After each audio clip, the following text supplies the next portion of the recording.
Hello, everybody. All right, this is going to be the EG press conference. We have Potter and Ye. That is true.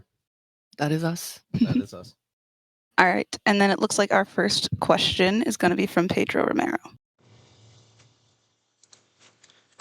Hey guys, can you guys hear me?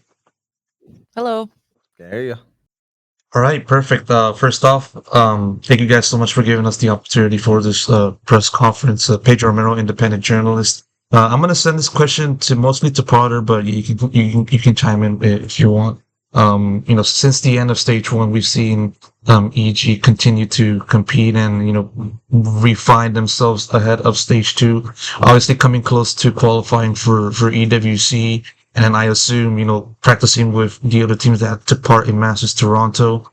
And so, since the end of stage one, given that you guys came so close to qualifying for that event, what have been some of the biggest points that you as the coach have been kind of looking at and tweaking from that point up until now?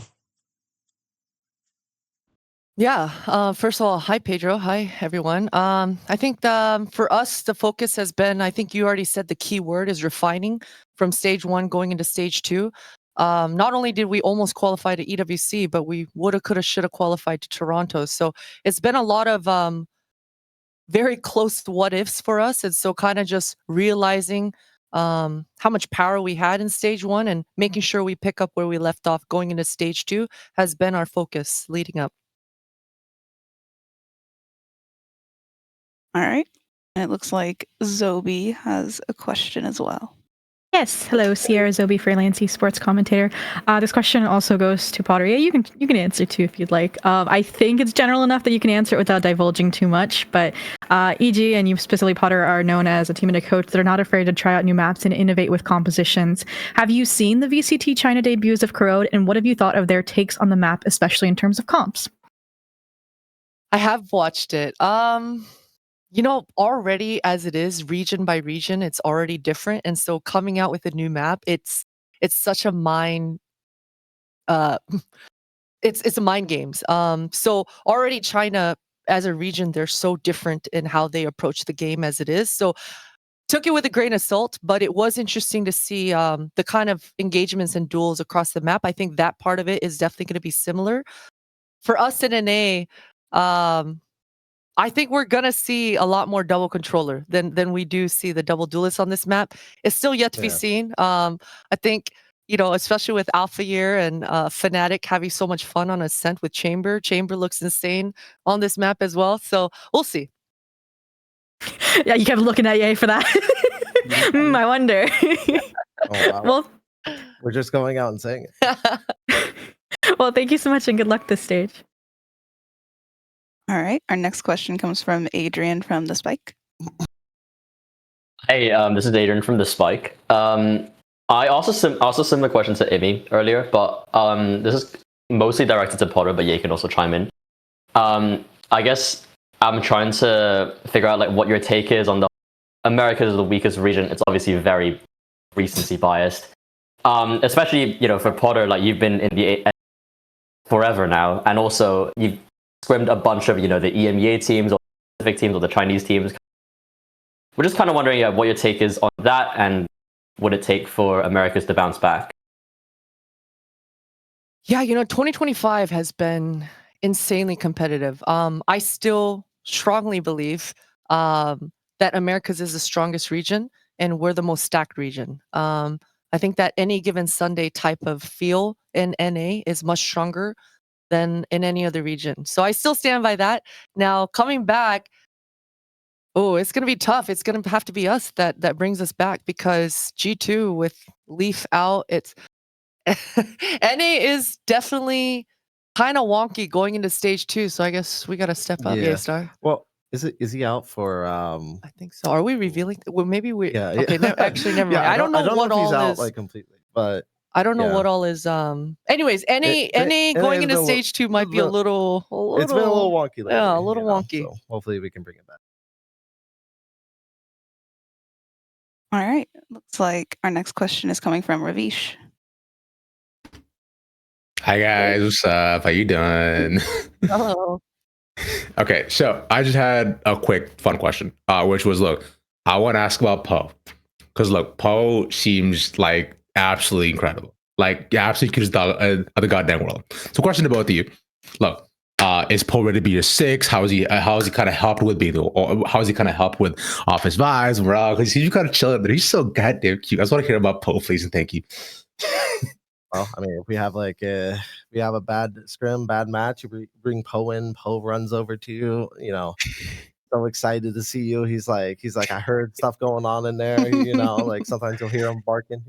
We love Poe out here. We are a Poe loving team out here. You can't really have a bad day when a puppy is all up in your face. So Yeah. it's definitely been a nice vibes shifter for Poe. But she's amazing. I mean, she's going through incredible changes because she's a big dog and she's small, and her She's been body's growing. her body is just growing so fast. She's lost 3 teeth this week. But she's a trooper. Whoa. She's doing great. Oh, that's crazy. Wait, so how long until Poe's your height, Christine? She's still got a little growing to do, but she's probably gonna be up there in like the 100-pound range. So she's gonna be a big girl, just like I'm. Yay! Thank you. All right. I think we're going to go back to Zobi for the next question. All right, thank you. This question can go over to Ye. At the end of Masters Toronto, I asked opinions from players on some of the other Americas teams about their groups in particular, and a lot of them said that EG was looking pretty good. You guys had some nice upsets and some great playoffs games. So I was just curious, because I've seen a bunch of the EG members on the grind. How are you feeling about your form specifically coming into this stage of VCT Americas? I would say overall, I'm feeling pretty good. I think towards the end of stage 1 and towards playoffs is like where we started really hit like kind of a stride, just as both myself as an individual, but also just the team as a whole. And I think it's important going into the stage 2 is like we maintain that momentum, and we can't really afford to start slow, just simply because Champions is coming up. Every game from here on out matters, just in terms of like points, and obviously like just it'd be fantastic as it is just to win like Americas, but obviously, you're a world champion in VCT. I've gone to a finals of world champion, and I think it'd be awesome to be like Time. you be It's a 2-time and my first time. So that's the goal. We're feeling pretty confident, and we just got to keep up the hard work and make sure we keep improving day by day. Nice. Can't wait to see it. Thank you. Thank you. All right. Awesome. Are there more questions? And then people can ask questions if they've already asked again. But if not, this might be a quick press conference. I have one. All right, go ahead. Hello, nerdscast, freelance esports commentator. It's a question for both of you guys, and mainly for Potter, because I remember talking to you and Foes and about your different roles in developing the team. How is that, how has that shaken up with the team dynamic heading into stage 2? And you talked a lot right now currently about the vibes. The vibes actually seem very hype between the two of you guys in terms of the chemistry. It's So natural chemistry. What can you say? oh yeah, Yeah. So dive into that a bit more. I kind of want to let's explore that a bit. Tell me more. The vibes are really good right now. For us, we took a small break between stage 1 and 2 after EWC, and we've just been hard at work. And so a lot of the hard work, we've been grinding it out. So that's why the vibes are good, because we've had to have a lot of the work put in, and so we're feeling great going into stage 2. Hopefully ready to put our money where our mouth is. Nice. No jinx,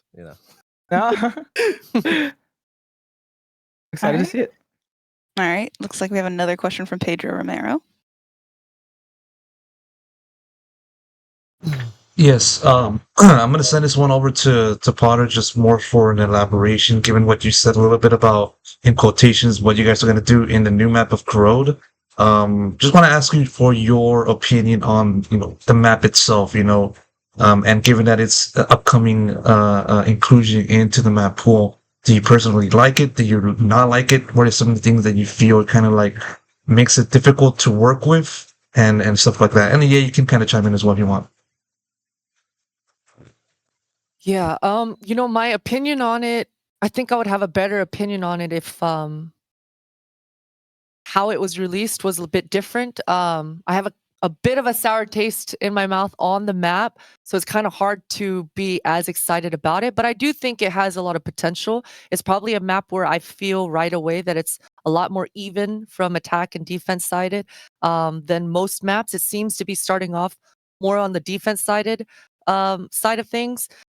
I'll say that I like it. You know, for me, when I see my players, they're all having to approach it very differently. So I think Riot did a good job on that aspect. You know, with Tejo coming out earlier in this year, a lot of us has had to focus on utility. Corrode is definitely a little bit more gun focused right now. It's not as util heavy. So it'll be interesting to see how the meta develops. But for us, it's an exciting map. We're trying to have fun with it. Yeah, buy a few Odins. Mm-hmm. Very Some Guardians, some Odins, some So, you Ares. know, Why not? yeah, maybe put 2-3 Odins. You Yeah. know, you make it a little new meta. All right. Looks like Ravish has a question as well. Hey guys, just gotta continue on the side a little side quest stuff because you guys talked about your breaks, right? Now, look, Potter, I'm sure you went out to fish and like caught like 1,000 different, like just caught a whole lake, bro. At this point, yay! But I want to know where you've been at, bro. You always just disappear from the face of the earth and then suddenly reappear, like kind of like that dude from Lord of the Rings, Gandalf. I don't remember his name. But yeah, where you been at, bro? What's up, man? I mean, for some of the breaks, sometimes I go back and I visit like some parts of my family. Other times, sometimes on my breaks, I don't like to do much. To be honest with you, it's like that's the time for relaxing. You know, I'm just gonna chill, relax, and just do like I don't know. I have like some side hobbies. I like to go out like hiking sometimes, and even like drive like the mountains in like LA and stuff like that. I think it's like fun to do sometimes. So it's just I try to do like some stuff that I feel like doing that day. And just getting like a good like reset. So that's what I do. And obviously, even so, or like some like aim training or something. It's never truly a break, but but yeah. You sound stressful saying that, but all right, bro. Fair enough. I appreciate it, guys. Thank you so much, man. It's not that I'm stressed. It's just like sometimes I know we should be taking a break, but like You're realizing I never have a break. Yeah. You're It's like there are no breaks. Yeah, that's rough, but it's all good. I'm happy to see you guys both back, man. All right, thank you. Thank you. Oh, what's up? Oh, Oh, cool. Thanks, guys. All right. Looks like we have another question from Adrian from the Spike. Hey guys, just another quick question to Ye. How do you feel about Crashy's bounce back in Toronto? Like watching that, like how do you feel about that? I love it for him. I've always thought very highly of him. Even when I was playing with him, he's one of the best teammates like I would say I ever had. He was a extraordinary player that his impact, in my opinion, is not really shown so much. Like, I mean, it's shown on the leaderboard, but like I think his true strengths is like in, for example, like how he helps like his other teammates and setting them up, and just like his mid-round approach.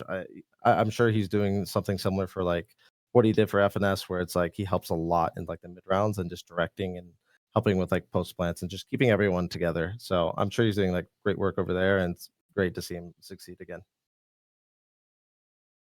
Great, thank you.